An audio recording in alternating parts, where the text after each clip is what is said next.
teman-teman, aku mau berbagi ilmu tentang Jabal Kaf menurut aku ya. Jabal Kaf itu kalau di Islam itu tempatnya orang-orang suci, orang-orang ibaratnya yang ingat sama Allah, ingat misalnya jadi ingat Allah, jadi besok udah mati itu udah siap.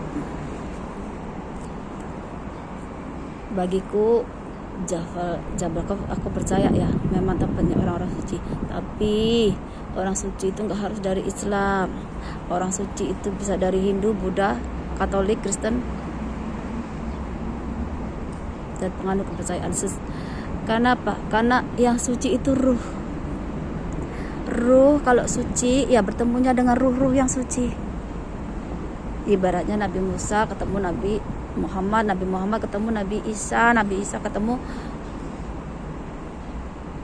yang lainnya.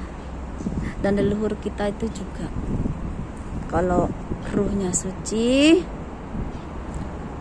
ketika di dunia itu berbuat kebaikan, menjalankan semua perintah Allah, maka ketika mereka kembali bertemu dengan Sang Pencipta, ruhnya sudah suci, dan yang suci-suci berkumpul dengan yang suci-suci. Jadi kita ini manusia, kita punya ruh, punya jiwa yang suci juga. Jadi kita ini jasad, tubuh harus bisa menyeimbangkan dengan ruh kita yang suci itu.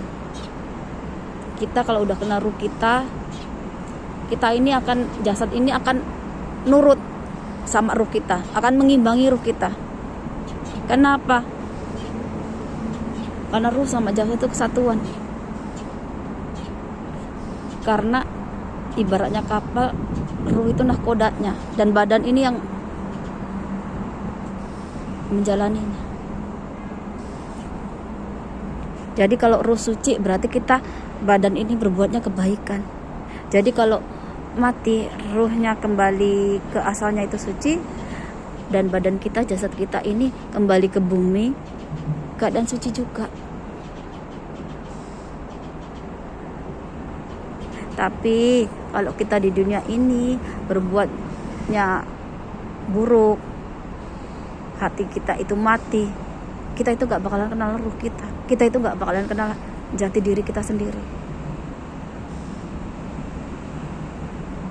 Makanya kalau ada orang hidup sedangkan dia sudah kenal dirinya sendiri, mengenal ruhnya, dan bisa karena ruhnya udah memang suci dan dia bisa mensucikan jasadnya, maka dia itu bisa mengendalikan dirinya sendiri. Kalau dia sudah bisa mengendalikan diri sendiri, karena manusia itu jasadnya terbentuk dari alam, ada tanah, ada air, ada udara, ada matahari. Semua elemen alam ini ada di tubuh manusia. Kalau kita manusia sudah bisa mengendalikan diri kita sendiri, sudah kenal ruh kita, maka kita itu bisa mengendalikan alam ini. Kita itu gak perlu mengeluarkan kata-kata. Kenapa? Karena ruh kita sudah menyatu dengan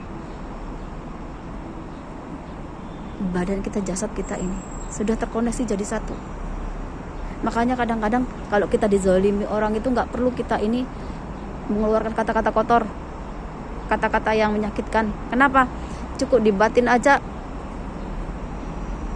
alam itu udah merespon. Lewat apa? Lewat karma, lewat apapun itu. Kenapa? Karena batin kita itu sebenarnya sudah terhubung antara alam dan ruh kita. Jadi kadang-kadang orang yang diem, kita ketika disakiti itu nggak ngomong apa-apa, nggak ngeluarin apa-apa. Kenapa? Karena kita nggak tahu batinnya itu, ruhnya itu atau jiwanya itu berdoa atau merasa terzolimi, tersakiti. Ketika orang-orang yang kayak gitu tuh, alam itu bisa merasakannya. Nggak perlu berdoa atau ini, alam itu udah merespon. ibarat cakra menggilingannya udah berputar. Malah justru sama orang-orang yang pendiam, orang yang baik itu yang kita perlu hati-hati. Kenapa?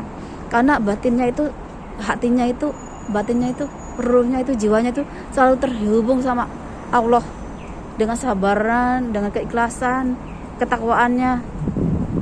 Dan siapa sih pelindungnya? Alam. Alam ini yang akan melindungi, yang akan memberikan perlindungan.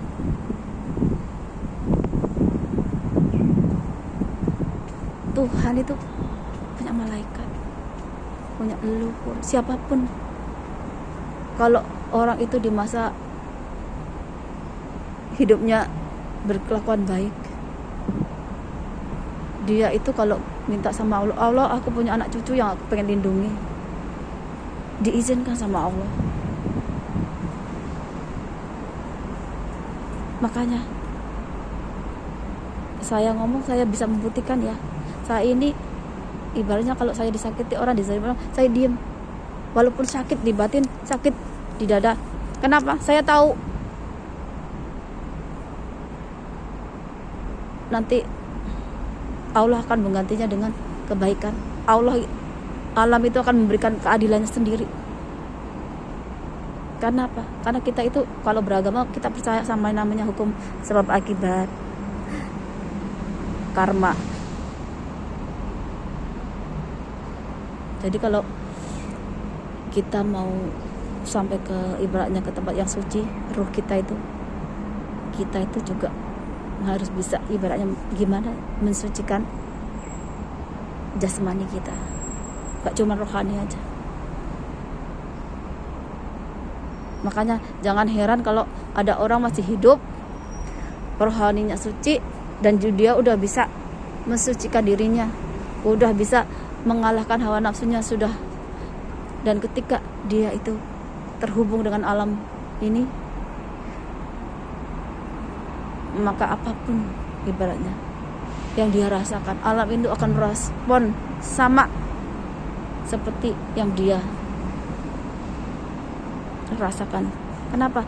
Karena manusia itu tercipta dari elemen alam yang ada di alam ini, sudah menyatu, sudah menjadi satu. Kalau kita udah bisa menyatu sama alam secara batin, secara energi, secara kegoiban, kita makanya bisa mengendalikan diri sendiri, mengendalikan alam juga. Sama ketika kita mengenal ruh kita lah yang akan mengendalikan kita.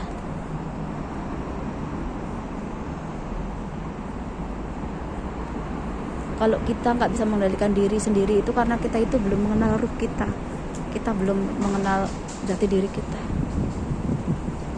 Makanya ilmu itu seluas samudra. Kalau kita bisa ngambil ilmu dari Islam, kita juga bisa mengambil ilmu dari Jawa. Kayak saya ini Islam, tapi saya juga punya leluhur, dan saya orang Jawa, dan saya itu pasti akan menggabungkan ilmu apapun sesuai dengan hati saya, nurani saya.